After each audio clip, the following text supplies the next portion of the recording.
Então, quando eu digo para você, shalom, irmão, eu estou dizendo, haja paz, haja saúde mental e física, haja prosperidade, haja vida abundante, bem-estar e haja vitória em cima das suas batalhas.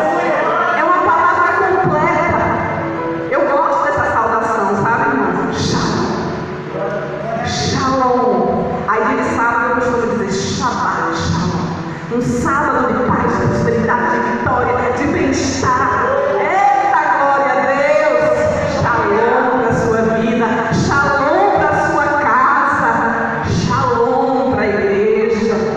Aleluia! Que coisa linda a presença do Espírito Santo, amados. A irmã cantando aqui essa canção mexe comigo. Eu não aguento falar do Espírito Santo. Quando eu vejo canções que falam dele, quando eu vejo ministrações que falam dele, mexe comigo. Porque ele é a pessoa mais importante da Trindade que está na terra. A Bíblia diz que Jesus foi, mas enviou outro Consolador. E o mais maravilhoso, ele está em nós. Ele mora em mim, ele mora em você. Amados, vocês já imaginaram isso? O Deus da glória, o Senhor Criador, o Todo-Poderoso, mora em você, na pessoa do Espírito Santo. Amados, isso não é pouca coisa, não. Mora em mim, mora em você. E aí, quando ela cantava, eu só dizia: Espírito Santo, tu és maravilhoso demais. O que seria de mim se não fosse a tua presença? O que seria de nós, pastor Paulinho, na terra, se não fosse a presença do Espírito Santo? Por isso que a Bíblia diz: quando ele for tirado, a coisa vai ficar estreita. Porque sem ele, a gente não vai longe. A gente só está aqui, irmãos, por causa dele. A gente só está de pé por causa do Espírito Santo. Porque ele mora em nós, porque ele nos fortalece, porque ele nos dá ânimo para prosseguir. Que presença linda! Aí eu lembro de Moisés: se tu não fores conosco, não nos faças subir neste lugar. Se o Espírito Santo não estiver conosco, não vale a pena dar um passo. Porque a presença dele é o que nos dá vitória. Aleluia! E quando a irmã cantava, eu meditava nessa pessoa linda que a gente tem aqui.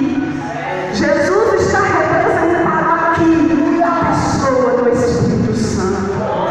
Quando você chegou, quando o porteiro abriu aquela porta, o Espírito Santo já chegou com ele. Aí os irmãos foram chegando de um a um, e o Espírito Santo foi vindo com o outro, e com o outro, e com o outro. E aí a gente se reúne e começa a festa.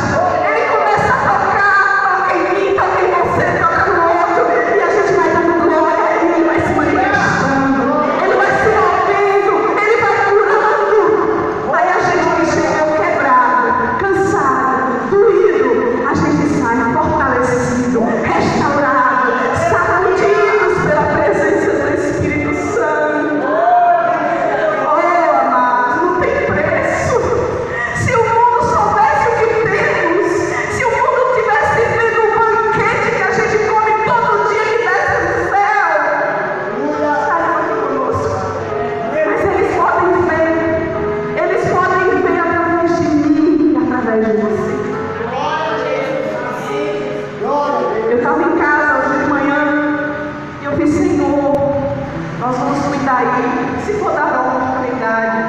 Eu não sabia que os irmãos iam chamar para ministrar a palavra, porque eu acho que o crente deve andar pronto. Pronto.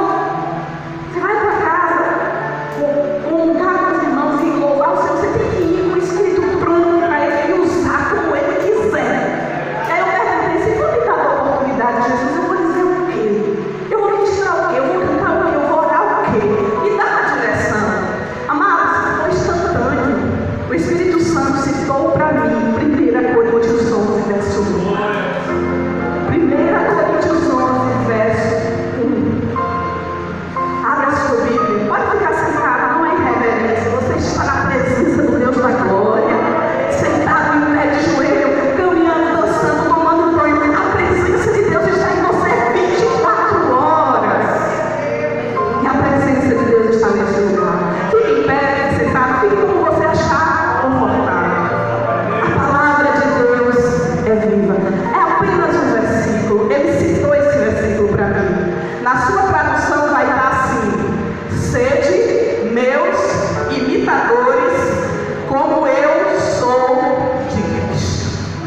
Na minha tradução diz assim: tornem-se meus imitadores, tornem-se, sede meus imitadores, como eu sou de Cristo. 1 Coríntios 11, podem sentar. E quando aquele texto veio, eu corri para a Bíblia para tentar, porque eu não sou muito de decorar referência. Aí eu botei lá na pesquisa, apareceu, eu marquei, eu disse: Senhor, isso aqui quem está falando é Paulo. E passei o dia pensando: sejam meus imitadores como eu sou de Cristo. Sejam meus imitadores. E o Senhor quer que eu vou falar em cima desse texto. E na hora que eu estava sentada ali, o Senhor me lembrou de outras coisas. A vida deste homem, Paulo. Quem foi que falou: seja meu imitador como eu sou de Cristo? Quem era Paulo? Vocês conhecem a história? Eu não vou ministrar sobre ele porque eu quero ganhar tempo. O que eu quero falar para você é o que o Senhor ministrou no meu coração. Paulo, um homem inteligente, sábio, estudioso da lei, andava com os estudiosos da época, foi discipulado no judaísmo aos pés de Gamaliel, um homem culto, zeloso pela lei, que guardava os mandamentos de Moisés, mas que estava perseguindo a igreja, matando cristãos que não enxergavam a presença de Jesus na igreja. Ele estava lá quando Estevão foi apedrejado. Ele estava guardando as roupas ainda como estudante do judaísmo. Mas no capítulo 9 de Atos, no 8, fala a respeito da perseguição, que ele tinha cartas e ele ia para o lado, matava, prendia, esfolava, ia para outro, com a autorização dos líderes judaicos para prender, para açoitar ou até matar, caso eles não negassem a Jesus. Mas no capítulo 9, Paulo cai do cavalo, literalmente, como a gente costuma dizer. Jesus o confronta. Ele estava indo perseguir os discípulos e Jesus o confronta. Uma luz, uma voz, uns ouvem a luz, outros ouvem as vozes. Há relatos diversos, mas o fato é que a presença de Jesus foi ao encontro da presença de Paulo, que naquela época ainda era Saulo. E ele o confronta. E ali ele tem um encontro com o Jesus que ele estava perseguindo. Eu acho curioso que quando ele pergunta: quem é, Senhor? Eu sou Jesus a quem você persegue. Ele na voz não disse: eu sou Jesus, o dono da igreja que você persegue. Eu sou Jesus, o Senhor da igreja que você persegue. Ele diz: eu sou Jesus a quem você persegue. Amado, quem luta contra a igreja está lutando contra o próprio Cristo. Vocês estão pensando que o que está enrolando na mídia, que eu não vou entrar nessa área, eu não vim falar disso aqui,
agir. Depois você pergunta, procura lá, em seus passos, que faria Jesus? Quando a gente olha para esse texto, cabe bem essa pergunta. Se Jesus estivesse no meu lugar, lá no meu local de trabalho, como ele se comportaria?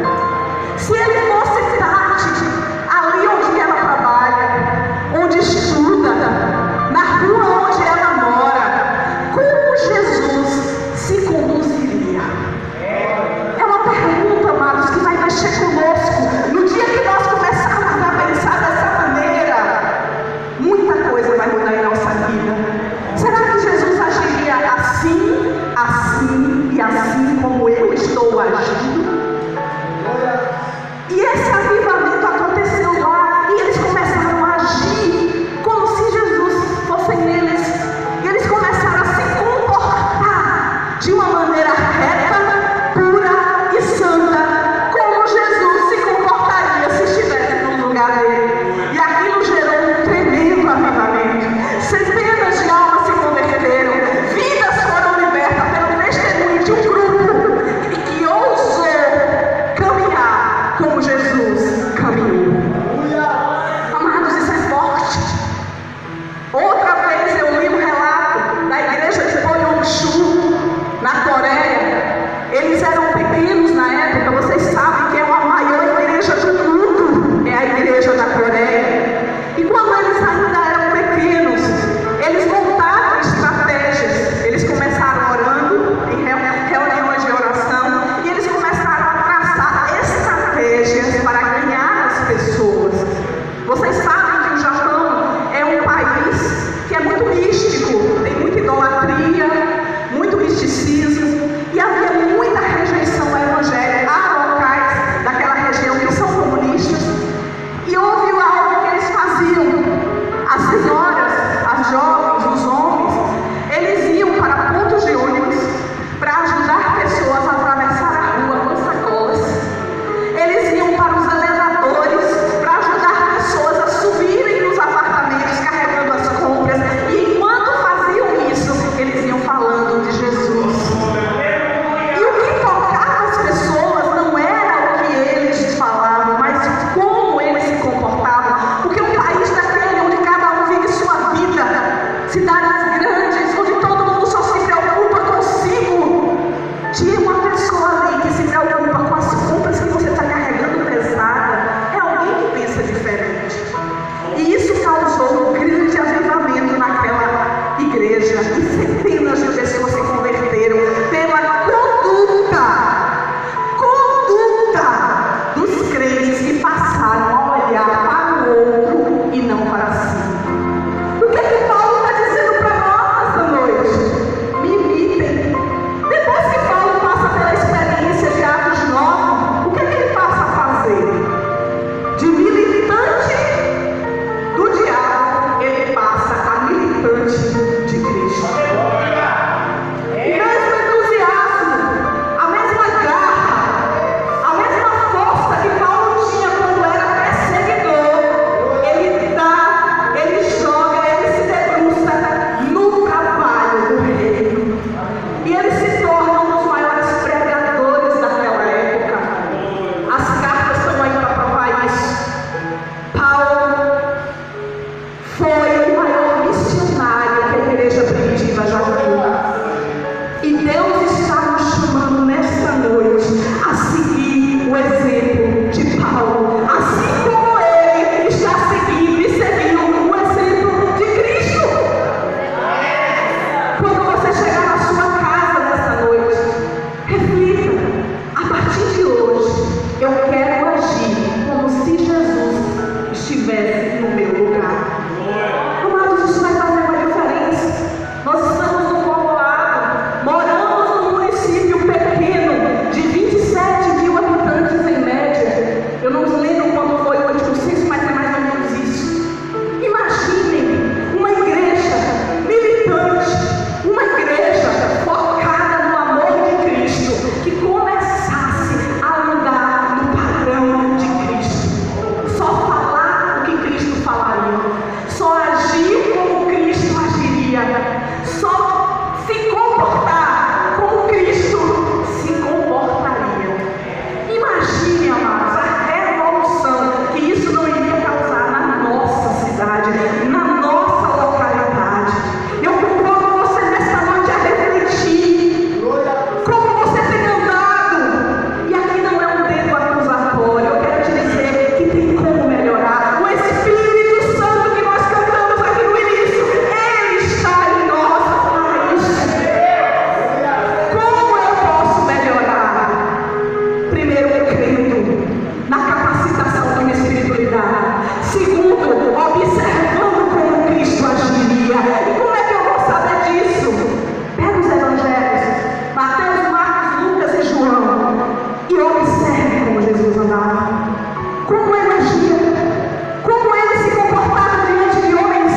está perdido. É testemunhar para aquele que está do seu lado que existe amor, que existe perdão, que existe cura, que existe salvação disponível para aquele que quer.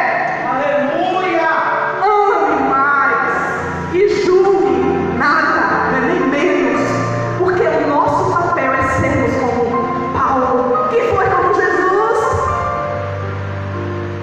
Eu desejo, querido, que quando você sair daqui desta noite, o Espírito Santo que nós cantamos aqui incomode o seu coração, e a partir de hoje você se faça essa pergunta: se Cristo estivesse no meu lugar, o que ele faria nessa situação? Como ele agiria? Será que ele falaria mal? Será que ele teria mágoa no coração? Será que ele sonegaria o dízimo? Será que ele reteria a oferta? Será que ele se comportaria como eu tenho me comportado no meu local de trabalho? Será que o Espírito Santo te incomode com essa pergunta? Que o Espírito Santo nos incomode com essa pergunta. E que você consiga, querido, com a força que o Espírito Santo te dá, porque ele está aí. Se você nasceu de novo de verdade, ele mora em você. E aí eu falo como o apóstolo: não entristeça o Espírito Santo. E falo como Catherine Kuhlman: não entristeça o Espírito Santo. Ele é a única coisa que eu tenho. Não se sinta condenado se você perdeu algo. Se você pecou, a carta de João diz: temos um advogado para com o Pai, Jesus Cristo, o justo, que derramou sangue puro para nos perdoar de todo o pecado. Não se sinta condenado se você perdeu algo. O cair é do homem, mas o levantar pertence a Deus.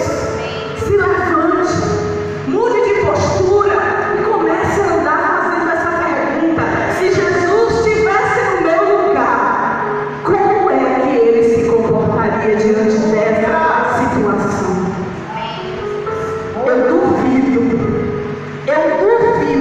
que essa pergunta não mexa com as nossas estruturas e com os nossos conceitos. Eu duvido, porque o Espírito Santo que está em nós, ele ficou como um objetivo: nos adornar, nos enfeitar. Ele é o servo que foi enviado na frente para preparar a noiva e entregá-la ao noivo. Assim como aquele servo entregou Rebeca para Isaac, Jesus deixou o Espírito Santo na terra para adornar a Rebeca dele e entregá-la ao próprio Jesus, ao Isaac espiritual. O Espírito Santo não está aqui apenas para nos alegrar, como fizemos nesta noite, para dar glória, para falar em línguas, para dançar, para pular. O Espírito Santo está aqui, falando conosco, nos embelezando, mexendo com a nossa estrutura, para dizer: filho, filha, eu quero melhorar você. Eu quero você melhor. Eu quero você um instrumento na minha mão para ganhar as vidas lá fora. O Espírito Santo está aqui para te capacitar para pregar o Evangelho, te dar sabedoria, te dar uma palavra afiada que corta o pecado e quebra as cadeias da pessoa que está cega no mundo. O Espírito Santo está aqui e o enchimento é para isso, para capacitar-nos para a obra do Evangelho. Amém? Eu não sabia que ia sair essas coisas, porque o texto que o Espírito Santo citou para mim na minha casa foi simplesmente esse: sede meus imitadores, como eu sou de Cristo. Sede meus imitadores. Tem uma canção na Igreja Católica que eu gosto, diz assim: andar como Jesus andou, viver como Jesus viveu, sentir como Jesus sentiu, agir como Jesus agia. E ao chegar ao fim do dia, eu sei que morreria mais feliz. Parece algo assim. Eu cantei muito essa canção.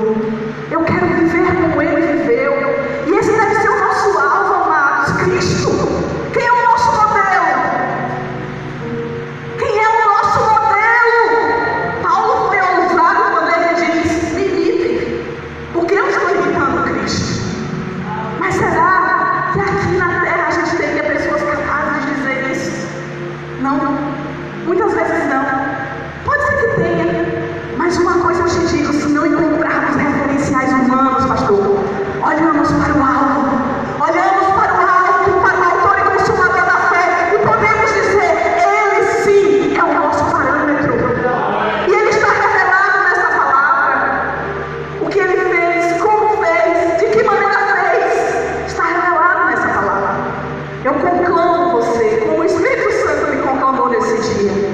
Imitem Jesus. Imitem Jesus. Imitem no seu comportamento, na sua unção, na sua missão, na sua entrega, no seu chamado. Imitem.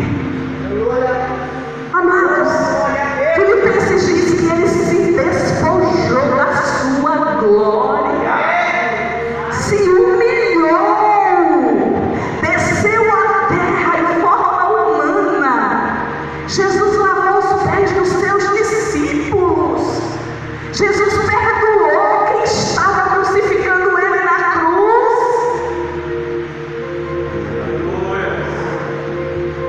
Isso é pouco para você? Diz o Espírito Santo nesta noite. Isso é pouco?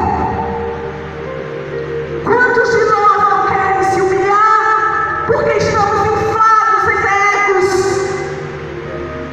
Mas Jesus nos chama pelo Espírito Santo nesta noite. Os humilhados serão exaltados, mas aquele que a si mesmo se exalta será humilhado. Mas aquele que a si mesmo se quebranta, se humilha, esse será exaltado. Olha o que Jesus fez. Ele se humilhou. E a Bíblia diz que Deus o exaltou soberanamente e lhe deu o nome que está acima de todo nome. No qual todo joelho se dobrará e toda língua confessará que Ele é Senhor, para a glória de Deus Pai.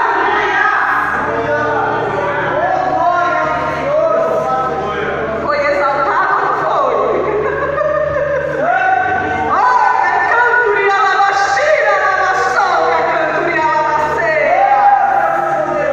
Fique de pé, amado. Dê uma salva de palmas como você nunca fez até hoje, porque Ele merece.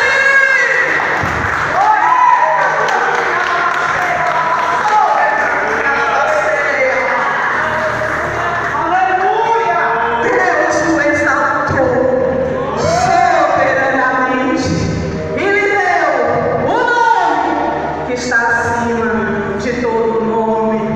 Aleluia. Aleluia.